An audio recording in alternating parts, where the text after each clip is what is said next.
Hello my dear student, the global academy के online portal में ही आप सभी का स्वागत है। आप सभी जानते हैं कि ड्यू टू कोविड-19 के दौरान जितने भी कोचिंग संस्थान या स्कूल जहाँ भी पढ़ते होंगे वो अभी ऑफ है। तो इसी को देखते हुए आपका जो है एजुकेशन से लिंक टूटे नहीं, इसी को देखते हुए द ग्लोबल एकेडमी जो है आपको घर बैठे आप अपने पढ़ाई को जारी रख सकते हैं। कैसे?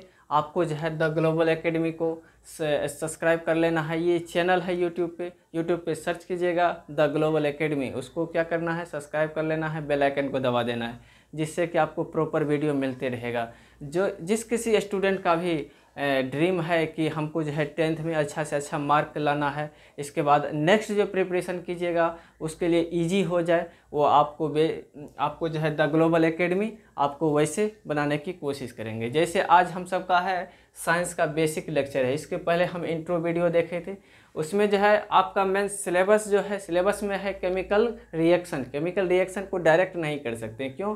क्योंकि अगर डायरेक्ट करें तो बहुत स्टूडेंट को क्या होगा, समझ में नहीं आएगा। इसीलिए थोड़ा हम 9th क्लास बैक जा कर के उसको देखते हैं, उसमें जो अगर आपका कंसेप्ट होगा उसको अगर हम क्लियर करते हुए आगे बढ़ते हैं, वो आपको बहुत अच्छी वे में समझ में आएगा और आपको पढ़ने में भी मज़ा आएगा, इंटरेस्टिंग आएगा। जो भी स्टूडेंट जुड़ रहे हैं तो सिलेबस देखिए, सिलेबस के बाद फर्स्ट वीडियो देखिए, तब इस वीडियो को देखिएगा तो आपको प्रॉपर वे में क्या होगा, समझ में आएगा। इसमें जैसे हम सबका पहला बेसिक अगर हम स्टार्ट करें, बेसिक से अगर हम स्टार्ट करें, ये किसका है, क्लास 10th का। कितना का है? Class 10th CBSE। अब इसमें है हम सबका मेन है एटम। एटम किसको बोलेंगे? एटम जो है it is the smallest particle in the molecules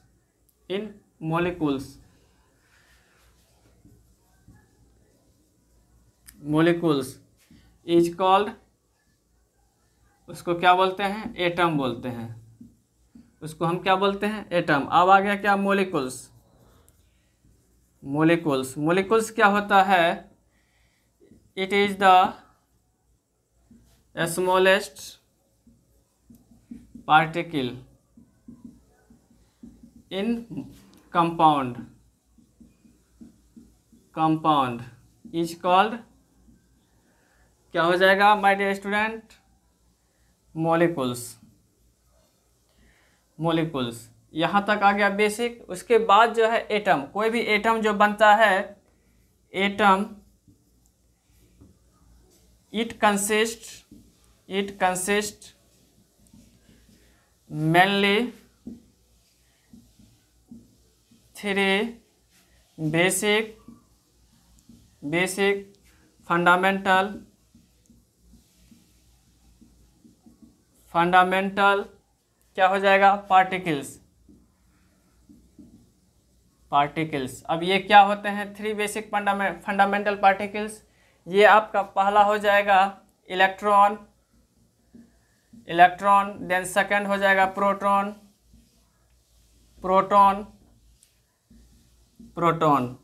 second आपका, थर्ड हो जाएगा आपका neutron.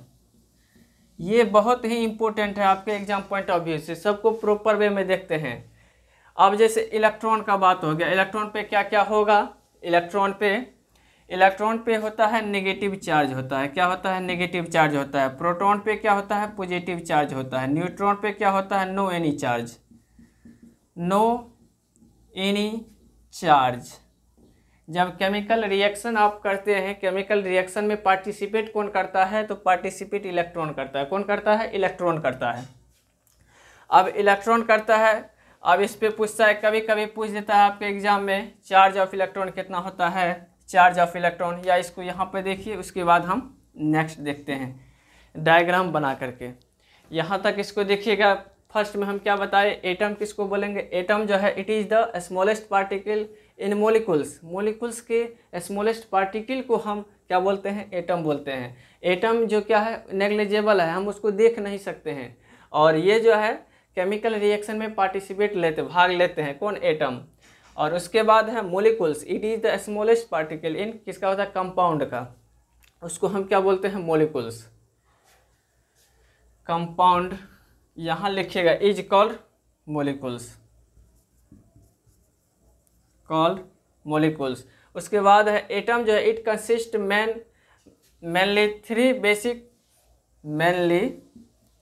Three basic fundamental particles. कौन कौन है? इलेक्ट्रॉन है, प्रोटॉन है, न्यूट्रॉन है। इलेक्ट्रॉन पे नेगेटिव चार्ज होता है, क्या होता है? नेगेटिव चार्ज होता है इलेक्ट्रॉन पे नेगेटिव चार्ज होता है, प्रोटॉन पे पॉजिटिव चार्ज होता है, न्यूट्रॉन पे क्या होता है? कोई चार्ज नहीं होता है। किस पे नहीं होता है? न्यूट्रॉन पे। अब सबको बेसिकली एक बार देख लेते हैं। ये सब जो स्टूडेंट जानते हैं उसका क्या हो रहा है? रिवाइज हो रहा है। अगर जो नहीं पढ़े हैं वो अच्छे वे में जानकारी प्राप्त कर सकते हैं। कहाँ से? द ग्लोबल एकेडमी से। और आप सबका यही है कि ग्लोबल एकेडमी को जितना हो सके शेयर कीजिए, जिससे क्या होगा आप सबों के बीच जल्दी से जल्द क्या होगा? लाइव आने का क्या होगा? चांस मिलेगा, जिससे आपका जो भी डाउट होगा आप लाइव सेशन में आकर के पूछ सकते हैं। अब नेक्स्ट है डायग्राम के साथ देखते हैं किसको इलेक्ट्रॉन बोलेंगे, किसको प्रोटॉन बोलेंगे, किसको न्यूट्रॉन बोलेंगे। अगर हम डायग्राम की बात करें, डायग्राम से जो है बहुत सारा क्वेश्चन अराइज हो जाता है। बीच में सेंट्रल पार्ट होता है एटम का, एटम में सेंट्रल पार्ट होता है, ये सभी जानते होंगे, 9th क्लास में पढ़े होंगे। सेंट्रल पार्ट में न्यूक्लियस क्या रहता है? सेंट्रल पार्ट को हम बोलते हैं न्यूक्लियस। न्यूक्लियस में ही हमारा प्रेजेंट रहता है क्या? Proton plus neutron. और प्रोटॉन पे पॉजिटिव चार्ज बताए हैं और न्यूट्रॉन पे कोई चार्ज नहीं होता है। और आउटर साइड में जो होता है यहाँ पे क्या रहता है? हमारा इलेक्ट्रॉन रोटेट करते रहता है। क्या करते रहता है? इलेक्ट्रॉन। इलेक्ट्रॉन का सिंबल ई होता है, प्रोटॉन का पे, न्यूट्रॉन का एन। अब जैसे इसमें पहला पूछ देगा आपको, ये आउटर मोस्ट ऑर्बिट में जो रोटेट कर रहा है इस वे को हम क्या बोलते हैं? इस वे को, वे मीन्स होता है पाथ, रास्ता, उस वे को हम बोलते हैं ऑर्बिट बोलते हैं। क्या बोलते हैं? ऑर्बिट। अब टर्म आ गया क्या? ऑर्बिट। ऑर्बिट को हम जनरली किसके द्वारा डिनोट करते हैं? के, एल, एम, एन, ETC के द्वारा हम डिनोट करते हैं। किसको? ऑर्बिट को। ऑर्बिट में ही बहुत, ऑर्बिट में क्या एग्जिस्ट करता है? सब सेल इंटर करता है या सब ऑर्बिट इंटर एग्जिस्ट करता है, सब ऑर्बिट। अब सब ऑर्बिट को हम किससे डिनोट करते हैं? सब ऑर्बिट मेनली 4 ही होते हैं। क्या क्या होता है? S, P, D, F, जिसके द्वारा हम इसका यूज करके जो है क्या निकालते हैं?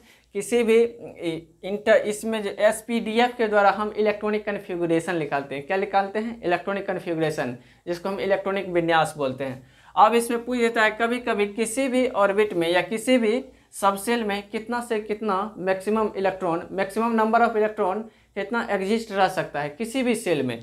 जैसे S में कितना रहेगा मैक्सिमम से मैक्सिमम, P में कितना रहेगा, D में कितना रहेगा, F में कितना रहेगा। तो अब जैसे देखिए S में रह सकता है कितना? 2, कहने का मीन्स 1 to 2, मैक्सिमम रहेगा 2, मिनिमम 1। उसके बाद है P में कितना रहेगा? P में मैक्सिमम है 6, 1 to कितना हो जाएगा? 6। उसके बाद है D में कितना हो जाएगा? 10 है, 1 to कितना हो जाएगा? 1 to 10। उसके बाद लास्ट क्या है? F में कितना हो जाएगा? F में आपका हो जाएगा 14 रहता है, तो कहाँ से 1 to 14 हो जाएगा। अब ये सब सेल की बात हो गया। अब ऑर्बिट को जो हम KLMN से डिनोट करते हैं, इसमें ऑर्बिट में कितना मैक्सिमम से maximum number of electron exist हो सकता है, उसके लिए एक फार्मूला है। वो फार्मूला है 2n²। 2n² से आप निकाल सकते हैं किसी भी ऑर्बिट में कितना से कितना इलेक्ट्रॉन एग्जिस्ट कर लेता है। अब जैसे हम फर्स्ट ऑर्बिट की अगर हम बात करें, के के लिए हम डिनोट कर दिए फर्स्ट ऑर्बिट, एन जो यहाँ पे क्या नंबर है 1 2 3 4 ETC चलते रहेगा। ये जो है नंबर डिनोट कर रहा है कितना ऑर्बिट के लिए हम निकाल रहे हैं। अगर हम फर्स्ट के लिए निकालेंगे तो क्या हो जाएगा? 2 × 1 का स्क्वायर कर देंगे तो कितना हो जाएगा? 2 × 1 का स्क्वायर करेंगे कितना हो जाएगा? 2 ही हो जाएगा। अगर हम इसी तरफ तो फिर 2 सेकेंड ऑर्बिट के लिए अगर हम निकालें, सेकेंड ऑर्बिट के लिए तो क्या हो जाएगा? 2 × 2 का स्क्वायर हो जाएगा तो क्या हो जाएगा? 2 × 4 कितना हो जाएगा? 8। अगर फिर इसी तरह 3 ऑर्बिट के थर्ड ऑर्बिट के लिए निकालें तो कितना हो जाएगा? 3। यहाँ पे 2 तो कॉमन है ही, 2 हो जाएगा। उसके बाद 3 का क्या हो जाएगा? स्क्वायर हो जाएगा तो कितना हो जाएगा? 2 × 3 का स्क्वायर कर देंगे तो कितना हो जाएगा? 2 × 9 18। इसी तरह आप जिस किसी का भी पूछे 5 ऑर्बिट का क्या हो जाएगा, 6 ऑर्बिट का क्या हो जाएगा, 7 ऑर्बिट का क्या हो जाएगा, इसी तरह आप निकाल सकते हैं। इलेक्ट्रॉनिक विन्यास निकालने के दौरान जैसे इलेक्ट्रॉनिक कॉन्फ़िगरेशन निकालते हैं, उसी के दौरान ये सब में जो है SPDF में लास्ट ऑर्बिट में आता है इनर्ट गैस, जो बहुत ही इंपॉर्टेंट है। इनर्ट गैस वो होते हैं जिसका ऑक्टेट क्या होता है, पूरा होता है। और इनर्ट गैस आपके पीरियोडिक टेबल में कितने हैं, 6 हैं। कौन है, helium, neon, argon, krypton, radon, xenon. और इसमें जो है हीलियम में सिर्फ दो इलेक्ट्रॉन आते हैं, उसके बाद सभी में लास्ट ऑर्बिट में देखते हैं तो 88 इलेक्ट्रॉन एग्जिस्ट करते हैं। 88 इलेक्ट्रॉन एग्जिस्ट करने के मीन्स हुआ कि वो ना ही तो किसी से क्या करता है, केमिकल रिएक्शन करता है, और ना ही केमिकल रिएक्शन के दौरान किसी को क्या करता है, ना ही तो इलेक्ट्रॉन शेयर करता है और ना ही किसी से इलेक्ट्रॉन लेता है। और जितने भी पीरियोडिक टेबल में एलिमेंट हैं सब क्या करना चाहता है, सब जो है किंग मेकर की तरफ बनना चाहता है, इनर्ट हो जाना चाहता है, स्टेबल हो जाना चाहता है। यही अभी ये तो हो गया यहाँ तक इलेक्ट्रॉनिक विन्यास, इसके द्वारा आप क्या कर सकते हैं, निकाल सकते हैं। अब यहाँ पे बात आ गया इलेक्ट्रॉन पे, इसको इरेज करते हैं। इलेक्ट्रॉन पे चार्ज क्या होता है, प्रोटॉन पे चार्ज क्या होता है, न्यूट्रॉन पे चार्ज क्या होता है। अब जैसे देखिए फर्स्ट में है इलेक्ट्रॉन। इलेक्ट्रॉन अगर पूछे चार्ज ऑफ इलेक्ट्रॉन क्या होगा, चार्ज ऑफ इलेक्ट्रॉन कितना हो जाएगा, -1.6 इंटू 10⁻⁻19 कूलम। ये आपको डिजिट याद करना है, आपके एग्जाम में बहुत बार पूछता है।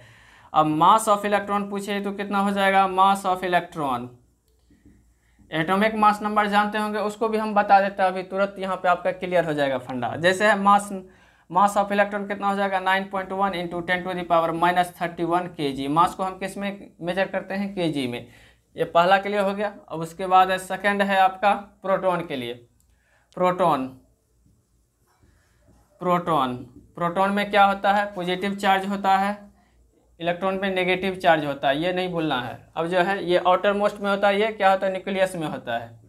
इसीलिए ये जो है केमिकल रिएक्शन में क्या करता है, पार्टिसिपेट नहीं करता है। कौन नहीं करता है, प्रोटॉन नहीं करता है। चार्ज ऑफ प्रोटॉन कितना हो जाएगा, चार्ज ऑफ प्रोटॉन कितना हो जाएगा माय डियर स्टूडेंट, ये हो जाएगा 1.6 इंटू 10⁻⁻19 कूलम। सब चीज़ सेम रहेगा, यहाँ पे नेगेटिव साइन आता है लेकिन यहाँ पे क्या पॉजिटिव साइन हो जाएगा। मास ऑफ प्रोटॉन पूछे कि 1.672 इंटू 10⁻⁻ कितना हो जाएगा, -27 kg। इसी के अप्रोक्स में होता है, किसका वेट होता है, न्यूट्रॉन का होता है। न्यूट्रॉन का क्या होता है, मास होता है। इतना आपको क्या करना है, हर हमेशा याद रखना। अब जैसे आ गया क्या, एटॉमिक नंबर किसको बोलते हैं, किसी भी एटम में प्रोटॉन की संख्या इलेक्ट्रॉन की संख्या के बराबर हो गया तो उसको हम बोलते हैं एटॉमिक नंबर। अब किसी भी एटम के न्यूक्लियस में प्रोटॉन की संख्या और प्लस न्यूट्रॉन की संख्या को ऐड कर देते हैं तो वो हमारा एटॉमिक मास नंबर आ जाता है। अब उसके बाद है आपके एग्जाम पॉइंट ऑफ व्यू से इतना एलिमेंट को क्या करना है, याद कर लेना है। ये सिंबल जो है बहुत ही इम्पोर्टेंट है। देन नेक्स्ट वीडियो में जो है आपका इलेक्ट्रॉनिक कन्फिगरेशन बता देंगे, उससे क्या होगा, वैलेंसी आपका पता चल जाएगा। वैलेंसी क्या होता है, कोर इलेक्ट्रॉन क्या होता है, इस सब के बारे में आपको पता चल जाएगा। जो भी केमिकल रिएक्शन जो होता है वैलेंस इलेक्ट्रॉन की वजह से होता है, और कोर इलेक्ट्रॉन क्या होता है उसको भी देखेंगे। जब आप इसका इलेक्ट्रॉनिक कन्फिगरेशन बनाइएगा आपका जो क्या होगा, कंसेप्ट क्लियर हो जाएगा।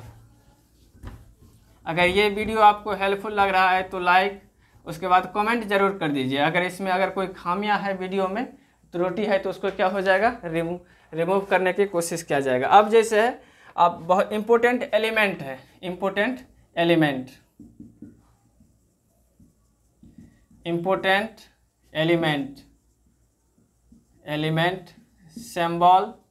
सिंबल के बाद हो जाएगा इसी में एलिमेंट में ही लिख देंगे सिंबल एलिमेंट। उसके बाद आपका इसमें हो जाएगा एटॉमिक नंबर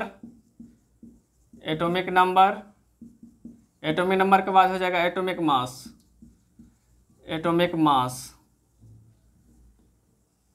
अब इसमें जैसे आपका हाइड्रोजन तो हो जाएगा H4, हाइड्रोजन सिंबल लिख रहे हैं सिर्फ। हाइड्रोजन के बाद हीलियम के बाद लिथियम के बाद क्या हो जाएगा, बेरिलियम के बाद क्या हो जाएगा, बोरॉन के बाद क्या हो जाएगा, कार्बन के बाद क्या हो जाएगा, नाइट्रोजन नाइट्रोजन के बाद क्या हो जाएगा ऑक्सीजन, ऑक्सीजन के बाद क्या हो जाएगा फ्लोरीन, फ्लोरीन के बाद क्या हो जाएगा नियॉन, नियॉन के बाद क्या हो जाएगा सोडियम। इसका कितना होता है एटॉमिक नंबर की अगर हम बात करें इसका कितना हो जाएगा 1, इसका 2, इसका 3, 4, 5, 6, 7, 8, 9 होता है फ्लोरीन का, नियॉन का 10 हो जाता है, उसके बाद 11 हो जाता है सोडियम का। उसके बाद है मैग्नीशियम, अगर एटॉमिक मास नंबर बात करें तो इसका हो जाएगा 1.008 होता है, अप्रॉक्स में 1 लेते हैं। इसका कितना हो जाएगा 4, इसका 6 डबल हो जाता है, 6 के बाद 8 हो जाएगा, 8 के बाद कितना 10, 10 के बाद 12, 12 के बाद कितना हो जाएगा 14, 14 के बाद कितना हो जाएगा 16। कम से कम 30 एलिमेंट का नाम क्या करना है याद करना है जो आपके जो है 10th में काम में आएगा। 16 के बाद हो जाएगा 18 या इसी को 19 में भी लिखते हैं। इसके बाद हो जाएगा 20, 20 के बाद हो जाएगा 23, 11 तक है। इसको एक बार देख लीजिए, टेबल है किसका एलिमेंट का। ये क्या हो जाएगा हाइड्रोजन, हाइड्रोजन, हीलियम, हीलियम, ये क्या हो जाएगा लिथियम, ये क्या हो जाएगा बेरिलियम, बेरिलियम, बेरिलियम। इसके बाद क्या हो जाएगा बोरॉन, बोरॉन के बाद क्या हो जाएगा कार्बन, कार्बन के क्या हो जाएगा नाइट्रोजन। पूछेगा नाइट्रोजन एटमॉस्फेयर में कितना % पाया जाता है तो 78%। नाइट्रोजन, नाइट्रोजन के बाद क्या हो जाएगा ऑक्सीजन, हम सब जो सांस लेते हैं क्या लेते हैं ऑक्सीजन। उसके बाद हो जाएगा फ्लोरीन, फ्लोरीन, फ्लोरीन के बाद क्या हो जाएगा नियॉन, नियॉन, नियॉन के बाद क्या हो जाएगा सोडियम, सोडियम। इतना को याद कीजिएगा। 11 तक बताए हैं, आपको कहाँ तक करना है 13 तक करना है। 30 तक अगर कर लेते हैं आपका जो है 10th में उससे काम आपका चल जाएगा।